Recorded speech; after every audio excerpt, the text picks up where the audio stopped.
All right, good evening, everybody. Happy Friday, TGIF. Welcome to night number 10 with the Read Aloud with Dr. Ivey. That's me, boys and girls of all ages. Thank you for joining in. My name is Trevor Ivey, and I am a proud educator right here in Sumter County in the great state of South Carolina. And like so many of my educator colleagues, and not only here in our community of Sumter, but across the state of South Carolina, our nation, and even the world have been stepping out of their comfort zone to truly redesign their teaching and learning experiences to make them meaningful and engaging to their children while we are at home during this school closure. So to that end, each night I have committed to sharing a passion of mine, which is literacy, through a nightly read aloud. And if you're just joining us for the first time, this is an excellent opportunity to review just some of our procedures that we do follow. There is a roll call each night around 7:55, and that is an opportunity for you to gather all boys and girls of ages alike in the house for our read aloud, and there will always be a roll call question. And in the roll call question, I usually ask, what is your child's name or names, if you have more than one child joining in, where you're joining in from, your location. Believe it or not, we have lots of states that are represented and even several countries during our nightly read aloud. And then the last part of our roll call question, the most important one, is a question that gets our mental juices flowing about what the read aloud is going to be like for that evening. So I'll always post the book for a few minutes prior to jumping on with the roll call, and that gives you an opportunity to put in the comments below the answers to those questions. So boys and girls, we have had a busy second week with our Read Aloud with Dr. Ivey. This past Monday, we started off our second week with not just one, but two special books to get us started. Just to kind of give you a recap, we read the book, May I Please Have a Cookie? And this book was all about a boy gator named Ivey who really loved cookies. And whenever his mom baked cookies at home, the aroma of the cookies in the house just made him go wild, and he really wanted a cookie, but he struggled in the right way to ask for a cookie. So this book reminded us, boys and girls, that we should always use our manners, particularly when we are wanting something. Our manners go a very long way. So at the very end of that book, after he said please and thank you, his mom rewarded him with a very special cookie. On that same night, we also read a double take, one of the Fancy Nancy books. This one was Fancy Nancy and the Delectable Cupcake. Can you say that word? Delectable. Love it. This book was a gentle reminder to all boys and girls the importance of being a good listener. And it's really important while we're home, while schools are closed and we are around our parents throughout the day in most cases, that we listen to their directions. And we also listen to our teachers' directions, however they are communicated to us, either if that's on your Chromebook or if you have a learning packet. So at the very end of this Fancy Nancy book, after being a good listener, her dad came to the rescue with a second set of cupcakes, and boy, they were delectable. On Tuesday, we had an opportunity to dress up in character with a very special book that was brought to us by the Farm Bureau here in Sumter. Mr. Dwayne Brown suggested this book, and I, as the reader, took on the character of this little girl whose name is Nuff. And I dressed up like a unicorn because that is what the author of this book did during a very trying time in her life when she was battling cancer, and she wanted to hide the effects of chemotherapy as they could be seen on her two precious children. And so this book reminded us that we are all enough, and we don't have to do anything to really please other people. We just have to be special in our own way. Continuing along with that same concept, on Wednesday, we brought out Peter Reynolds and his new book, Happy Dreamer. And Peter reminded all of us, of all ages, boys and girls, to dream big. And when we dream big, that is when we are happiest as human beings.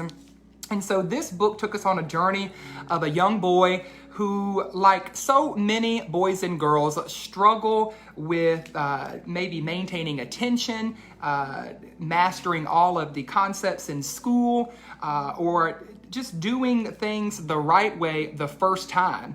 This boy made so many mistakes in the book, but he had big dreams. And in the end, he was able to conquer his dreams as the book shared with us. Last night on Thursday, we had a mystery that we had to solve. It was the case of the missing chalk drawings. And this book reminded us that we should never make assumptions of other people without first making sure that we have all of the correct details before we actually make a conclusion. And to that end, we had several challenges this week. And I just want to remind you of our ongoing challenges that we do have. We do have posted on my Facebook page at the present moment 15. That's right, we received 15 entries for the Read Aloud Cupcake Challenge and the Read Aloud Cookie Challenge. And so we need your help. If you will please help us determine who is the winner of the Cupcake and the Cookie Challenge by going on to that post and liking either your favorite entry or your favorite entries. And that opportunity was brought to us by a local small business here in Sumter that we are encouraging everyone to support small businesses during this trying time. Our good friends at Baker's Sweets, they offered up cookie and cupcake family fun packs, which have just been an absolute joy to see all of the videos and pictures that had come through over the last few days that I have now posted, and we need to determine a winner. So I will leave those pictures and videos up through the weekend so that we can get more votes in, and the top vote getter will receive a very special treat from Baker's Sweets. And so be sure to like that post, find your favorite entry, and share it with others. Our last challenge that we do have that is still ongoing is the Sidewalk Chalk Challenge. And I know that it is the weekend, so we are supposed to have beautiful weather this weekend, so I encourage all boys and girls to take a page out of the character Sergeant Blue from our Case of the Missing Chalk Drawings and to help us solve this coronavirus challenge. And you have been encouraged to do that by getting some sidewalk chalk. And I have my case right here. To go outside if it is safe while practicing, social distancing, to illustrate one way or multiple ways that you can encourage others to take this coronavirus very seriously and ways that we can stay safe. So some of the entries that we have already received encouraged us to practice social distancing. It also encouraged us to wash our hands or to pray.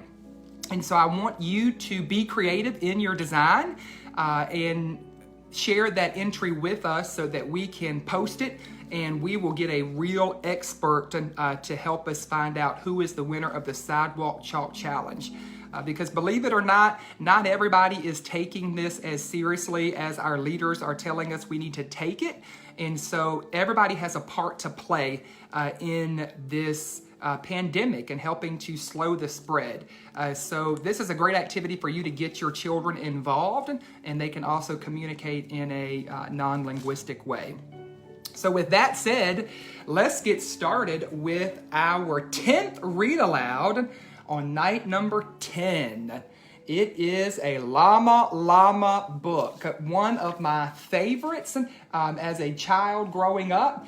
This one is called Llama Llama Mess, Mess, Mess.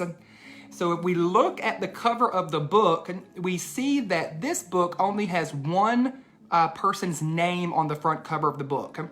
And that is an indication to us, boys and girls, that this person is likely both the author, the person who is writing the book, but they also have a second role that they are playing. They are also the illustrator, the person who draws the pictures. And we know that we can classify this book as a nonfiction text because there are illustrations on the front cover.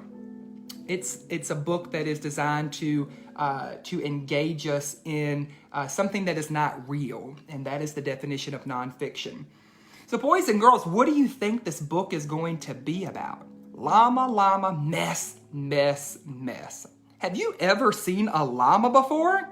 Well, let's find out.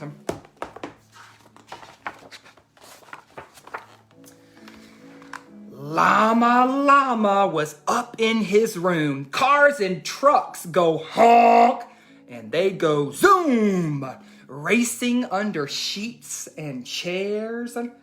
Mama Llama soon calls upstairs.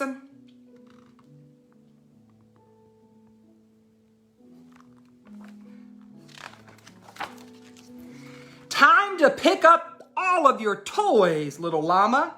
But why is Mama making all that noise? Mama tells me that it's cleaning day, but Llama only wants to play. Have you ever been in that situation before where your parents are telling you it is time to clean up, but you don't want to, you just want to play? Mama tells me it is time to make my bed, but Llama Llama shakes his head. Mama then says we all have a job to do, even little llamas do.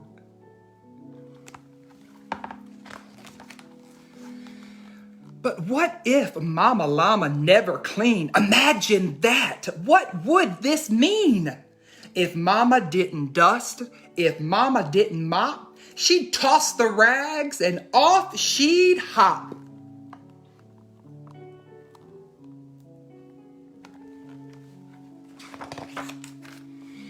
Mama Llama, she would take the clothes all clean to wear and throw them up into the air.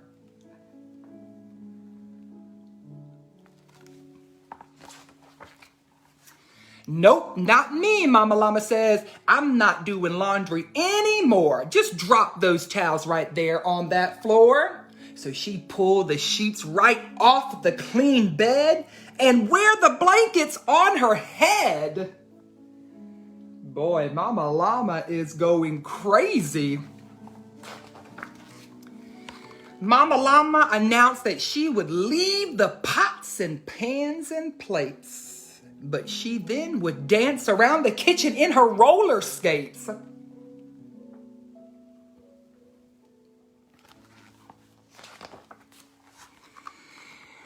Then Mama Llama would zoom into the living room to make a fort made with mops and brooms.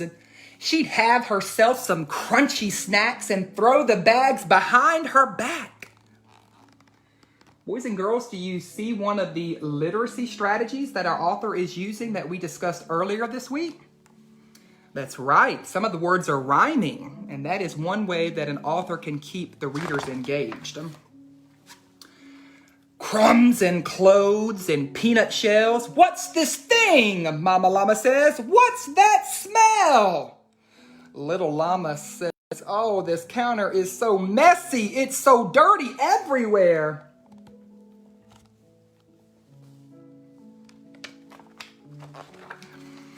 But where is Mama Llama? Where is the floor? I can't even see the floor. Everything is in disarray. Llama has no place to play. Boy, that's messy, isn't it? clutter and chaos and utter distress. No more llama mess, mess, mess.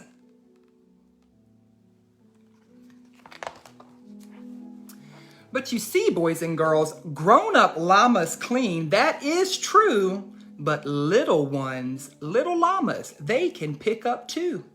Llama Mama nods his head, maybe we should just clean instead. Llama Llama then picks up his little blocks off the floor and puts them all into a box.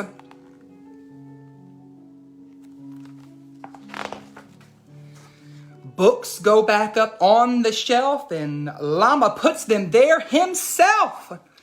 Are there things beneath the bed?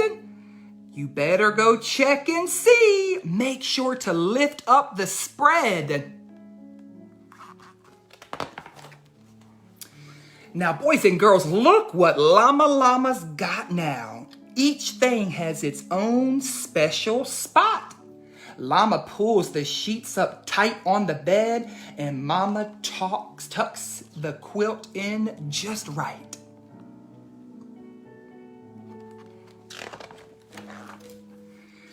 Lots of space there now exists for Mama Llama and little Llama to play together.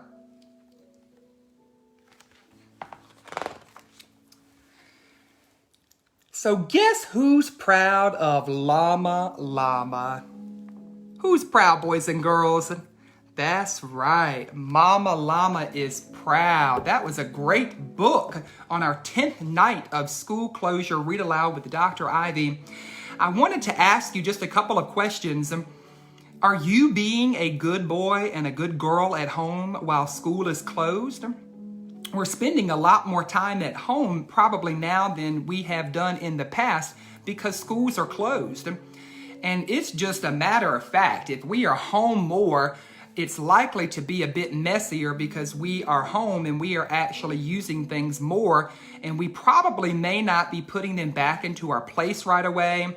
We may not be making our bed right away. Clothes might be on the floor. We might be leaving toys around like little Llama does in the book. But boys and girls, it's really important that while we're home, and as a matter of fact, always it's this important, but it's even more important while we're home, especially while there is so much stress placed on grown adults and even other boys and girls during this very frightening time right now, right? And so we all have to play our part, and we all have a special job to do. And boys and girls, your job while you're home, while schools are closed, is to make sure that you are doing your schoolwork and you are checking your Google Classroom. You are completing your learning packets, but also that you're listening, just like in our book, Fancy Nancy and the Delectable Cupcakes. And you have to listen to your parents. And just like in our book from tonight, it's super important that we help each other out around the house. And we make sure that we are helping to clean up behind ourselves and behind others, because we are all in this together. So I want to ask you again, are you being good? Are you being positive? Are you helping others?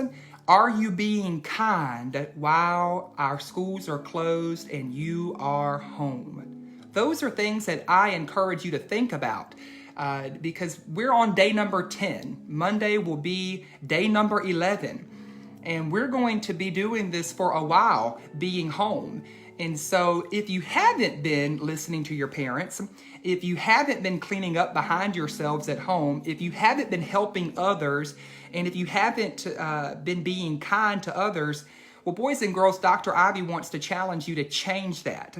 I want you to change what you're doing at home so that you can be a good helper. You can be a good listener, and you can be positive and help others around you get through this very trying time. So that was our Read Aloud for night number 10 of Reading with Dr. Ivey. Let's go ahead and do our reflection questions, because remember, on Fridays we don't have an activity. It's just a bedtime story. So if you haven't memorized the questions yet, it is day 10. The questions have not changed. Question number 1, what is the best thing that happened to you today? What's the best thing that happened to you today? Well, for me, boys and girls, the best thing that happened to me today was I was able to go and check on a friend in need, and she was doing very well. I practiced my social distancing when I was around her, but it was really a good time, and it made me very happy to know that she is okay. Question number 2, what was your least favorite part about today? What was your least favorite part about today? Take a moment to share with your parent, share with your older sibling, or your fuzzy friend that may be next to you. What was the least favorite part about your day? Well, for me, the least favorite part about my day today was that it went so fast. I wanted to slow time down so that I could get more of my work done and to have more time to spend with my friend checking on her. That was the least favorite part about my day. All right, question number 3. What is one thing that you would change about today? If you could go back and change one thing about today, what's one thing you would change? Well, for me, boys and girls, one thing that I would change about today is, again, I wish I had a bicycle.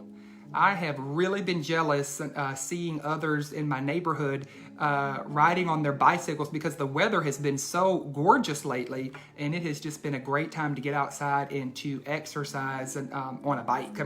That's one thing that I would change. All right, question number 4, our last question on night number 10 of our Read Aloud with Dr. Ivey. What is one thing you hope is going to happen tomorrow? One thing that you hope is going to happen tomorrow. Well, for me, boys and girls, one thing that I hope is going to happen tomorrow is that I get to see my nieces tomorrow. I couldn't see them today because they had another activity that they were participating in at home, but I hope I get to see them on tomorrow. Well, boys and girls, that's it for me, Dr. Ivey. This is night 10 of our Read Aloud. Make sure older folks who are joining in to follow me on Facebook or Instagram at trevort.ivey or even Twitter at Dr. Trevor Ivey.